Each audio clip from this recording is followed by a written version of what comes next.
Kita tahu bahwa Nabi SAW bersabda dalam hadis Imam Muslim, "Idza ra'aitum hilala dzil hijjah wa arada ahadukum an yudhhiya falyumsik an sya'rihi wa adfarihi." Apabila Anda melihat hilal yang menandakan masuknya bulan Dzulhijjah dan salah seorang dari kalian ingin berkurban, maka hendaknya dia tidak mencukur atau memotong kuku, rambut atau bulu yang ada di sekujur tubuhnya.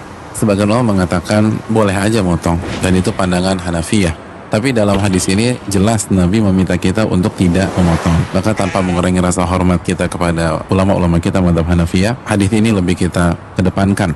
Tinggal apakah larangan ini melarang atau memakruhkan? Dan ini khilaf yang juga kuat. Mazhab Syafi'iyah, mazhab yang dianut oleh mayoritas orang Indonesia, mengatakan hukum memotong kuku dan rambut dan lain sebagainya itu nggak haram. Artinya kalau orang tidak memotong dan tidak mencukur, maka dia dapat pahala. Itu mazhab Syafi'iyah. Tapi mazhab Hanabilah mengatakan, Imam Ahmad bin Hanbal, itu wajib kita nggak boleh potong dan nyukur.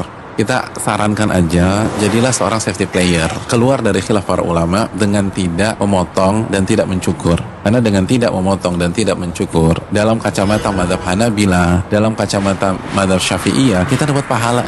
Apalagi ini 10 hari pertama di bulan Dzulhijjah, waktunya untuk beribadah, beramal soleh dan seterusnya. Dengan kita nggak pakai modal apapun, nggak dipotong dan nggak dicukur, sampai hewan kita disembelih, kita dapat pahala.